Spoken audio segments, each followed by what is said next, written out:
लिए जो अमेरिका है वो भारत का साथ चाहता है, तो हम ये कह सकते हैं कि जो बाइडन है किसी रोक टोक के बगैर मोदी से जो कुर्बत बढ़ाकर ट्रंप और ओबामा वाली गलती दोहरा रहे हैं। भारत में मुसलमानों पर ये जो जारी जुल्म और बर्बरियत है उसका एक और सबूत सामने आया, जिस पे प्रोग्राम के दौरान बात करूंगी आगे जाके।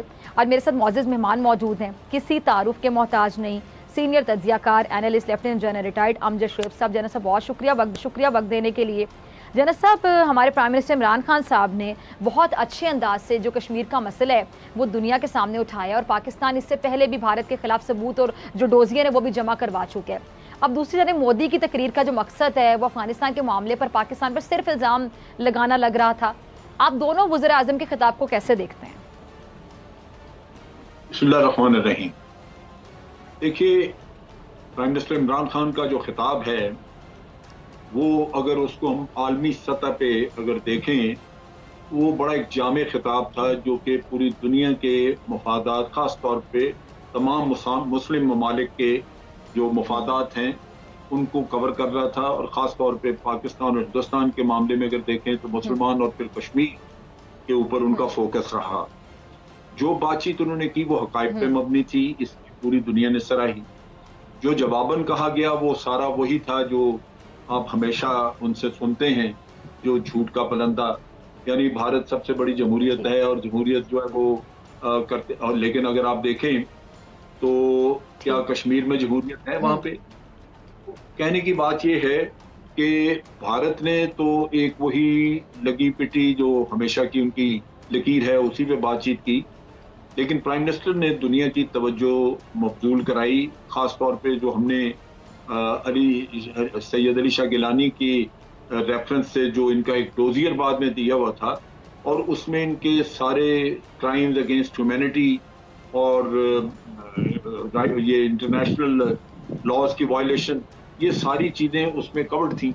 और प्राइम मिनिस्टर की तकरीर को उससे तक़वियत मिल रही थी, वो चीज़ सामने पब्लिक दुनिया के सामने पहले ला चुके हुए थे। उस लिहाज से मैं समझता हूँ कि बड़ी अच्छी तरह केस पाकिस्तान का पेश किया गया और एक मौसर तरीके से, और तवक्को है कि इसको गवर्नमेंट फॉलो करेगी और चलता रहेगा। ये भारत के मामले में उसको बेनकाब करने का जो प्रोसेस है वो चलता रहेगा। ठीक है।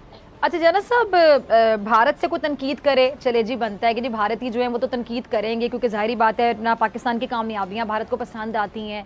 पाकिस्तान की जानिब से अगर मसला कश्मीर पे बात की जाएगी, भारत को कभी भी वो बात पसंद नहीं आएगी। अफगानिस्तान के बारे में खुल के बात की जाए, मौक़िफ़ दिया जाए, वो भी भारत को हजम नहीं होगा। लेकिन प्राइम मिनिस्टर की तकरीर पर पाकिस्तान के अंदर से कुछ लोग थे, मेरे ख्याल से मुझे नाम लेने की ज़रूरत नहीं है, जो तनकीद कर रहे थे, सोशल मीडिया पर पता नहीं क्या क्या बातें कर रहे थे। उनके हवाले से मैं चाहूँगी कि आप अपने ख्यालात का इजहार करें कि आखिर ऐसा क्या लगा आपको तकरीर में जिस पर पाकिस्तान के अंदर से कोई अगर उनके खिलाफ बात करे?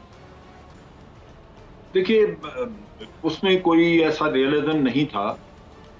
फिर यह है कि एक तकरीर है जो कि सारी दुनिया ने सराही, उसके ऊपर मैं समझता हूँ इस तरह की कोई तनकीद करना वो कुछ मुनासिब नहीं लगता। और अगर आप ये समझें कि सियासी इख्तिलाफ की वजह से आप मुल्क के मामलात या बैनुल-अक़वामी मामलात में भी इसी तरह का रवैया अख्तियार करें जिसका बाकी पार्टियों ने किया है, तो वो कोई मुनासिब नहीं है। ये इश्यूज जो प्राइम मिनिस्टर ने कवर किए वो सारे हमारे बैनुल-अक़वामी मामलात से उनका ताल्लुक था। लिहाजा ये तो किसी भी पार्टी की, मैं समझता हूँ अगर कोई भी सियासी पार्टी आज हुकूमत में हो तो उसको इसी तरह इन मामलात को करना चाहिए, बजाय इसके कि इसके ऊपर तनकीद की जाए। तो वो बेजा तनकीद, यहाँ पे तनकीद बराए तनकीद, हर आदमी अपनी जिम्मेदारी समझता है, खास तौर पे जो अपोजिशन में लोग हैं, वो मुनासिब नहीं है। और मैं समझता हूँ खुद अपना मजाक बनाने वाली बात है। ठीक है। अच्छा जनरल साहब आगे चलते हैं। अच्छा, भारतीय रियासत आसाम में गैर कानूनी करार देकर मुसलमान आबादी के खिलाफ भारतीय पुलिस ने ऑपरेशन किया और एहतजाज करने वालों पर जनरल साहब डायरेक्ट बराह रास्त फायरिंग की। अब पुलिस एहलकारों की जानिब से एक मुसलमान शख्स को कत्ल करने के बाद उसकी जो लाश है, उसकी बेहुरमती की जो वीडियो है वो भी इंटरनेट पे वायरल हो गई थी। तो जनरल साहब, क्या जो आलमी बिरादरी है उसे भारत में होने वाली ये जो खुलेआम इंसानी हकूक़ की खिलाफ वर्जियाँ हैं ये नज़र नहीं आती हैं? देखिए, इस दफ़ा जब मोदी वहाँ पे अमेरिका गए हैं और लोगों को मिले हैं तो उनको मुख्तलिफ जगहों पे क्रिटिसिज्म, तनकीद सुननी पड़ी। जो बाइडन ने भी उनको लेक्चर दिया है और गांधी की जो रवायात थी या गांधी ने जो कुछ इनको सिखाया जी। उसका जिक्र उनको बताया कि ये जो तशद्दुद है ये तो आपकी तालीम में नहीं, लेकिन वो मेरा ख्याल है बाइडेन भूल गए हम्म। कि गांधी को जान से मारने वाले भी यही लोग थे, आरएसएस के लोग थे। तो बड़ी एक किस्मती है कि जो आसाम में चीज नजर आई, आप उसको जो उसकी लाश के ऊपर जाके कूदा एक जर्नलिस्ट, उसको लाश की बेहुरमती नहीं कहेंगे, बल्कि मैं समझता हूं कि जो हिंदू पॉपुलेशन के ज़हन में मोदी ने मुसलमानों के खिलाफ नफरत पैदा कर दी है, वो नफरत का एक इजहार था। वो लगता था कि नफरत कूट कूट के अंदर भरी है जो बाहर आ रही है, और अगर ये नफरत का हाल है और इस तरह का माहौल है भारत में, तो मुसलमान तो वहां जिंदा रहना मुश्किल हो गया।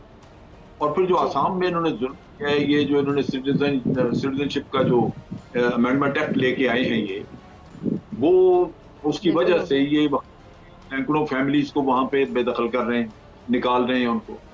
जो लोग आज उनके पास सिटीजनशिप कागजात मौजूद हैं, आप उनको निकाल के कहाँ भेजेंगे? वो किधर जाएंगे बेचारे? तो मुल्क यही था, लेकिन सिर्फ इसलिए कि वो मुसलमान है, बंगाली हैं, उनको उठा के तो इस तरह ये कर रहे हैं। मेरा ख्याल है कि हमारा सारा कसूर ये है, एक वक्त में मुसलमान थोड़े इकट्ठे थे, ओआईसी वगैरह कुछ फंक्शनल नजर आती थी, अब उनकी आवाज उठाने वाला कोई नहीं रहा, जिसकी वजह से भारत में दलेरी है और दबा के मुसलमानों को वो जलील ख्वार कर रहे हैं। ये तो मिनिस्टर की मैं समझता हूँ एक जुर्रतमंदाना तकरीर थी, उन्होंने इस किस्से को उठाया और अक़वाम आलम के सामने पेश किया कि आसाम में जो जुल्म हो रहा है मुसलमानों पे, और फिर हमारे फॉरेन ऑफिस ने इस पे एहतजाज भी किया है। ये ऐसे नहीं है, फॉरेन ऑफिस ने एहतजाज भी किया है जी। तो भारत हकीकतन तो इसका कोई जवाब नहीं है जो वो कोई अपना सफाई पेश करे, लेकिन जुल्म है। अच्छा ठीक है जनरल साहब, एक और अहम पॉइंट के एक अमेरिकी अखबार के मुताबिक चीन का मुकाबला करने के लिए जो अमेरिका है वो भारत का साथ चाहता है, तो हम ये कह सकते हैं कि जो बाइडेन है किसी रोक टोक के बगैर मोदी से जो कुर्बत बढ़ाकर ट्रंप और ओबामा वाली गलती दोहरा रहे हैं। देखिए, मेरा ख्याल है कि अमेरिका इस मामले में समझ गया है कि भारत उनको इस्तेमाल कर रहा है। उन्होंने देखा है कि जो इनका चाइना के साथ कन्फ्रंटेशन हुई लद्दाख में, उसमें भारत का बड़े पैसिव रोल रहा है और भारत कोशिश कर रहा है कि चाइना से जान छुड़ाए। सो अमेरिका को नजर आ रहा है, चुनाचे अमेरिका ने एक इत्तेहाद और बनाया है जिसमें कि बरतानिया, ऑस्ट्रेलिया और अमेरिका शामिल हैं। ऑस्ट्रेलिया, अमेरिका और बरतानिया शामिल हैं, और उसमें आपने देखा है कि ऑस्ट्रेलिया के साथ उन्होंने बहुत बड़ा एक डील भी किया है एटमी आबदोदों के लिए। तो इन हालात में लगता ये है कि वो भारत के ऊपर तकिया नहीं कर रहे, भारत को उन्होंने एंगेज किए रखा है, लेकिन सारा तजर्बा जो उन्होंने इसमें हासिल किया वो ये है कि भारत के तिलों में तेल नहीं। और इसके साथ साथ आपने ये भी देखा कि भारत ने दोनों तरफ पांव रखा है। एससीओ चाइना के साथ भी ताल्लुकात वो अपने बनाने की कोशिश कर रहा है, रशिया के साथ, रशिया से S-100 उन्होंने मिसाइल खरीदे हैं, तो दोनों तरफ पांव रखा हुआ है, अमेरिका के साथ भी और रशिया के साथ भी। नतीजा ये है कि ये एक रिलायबल पार्टनर के तौर पे नहीं देखा जा रहा, और मेरा अपना ख्याल है अमेरिका आने वाले दिनों में भारत पे इन्हिसार अपना कम कर देगा, और जो उसका नया इत्तेहाद आ रहा है वो प्राइमरीली वो इत्तेहाद हो। ठीक है जी जनरल साहब।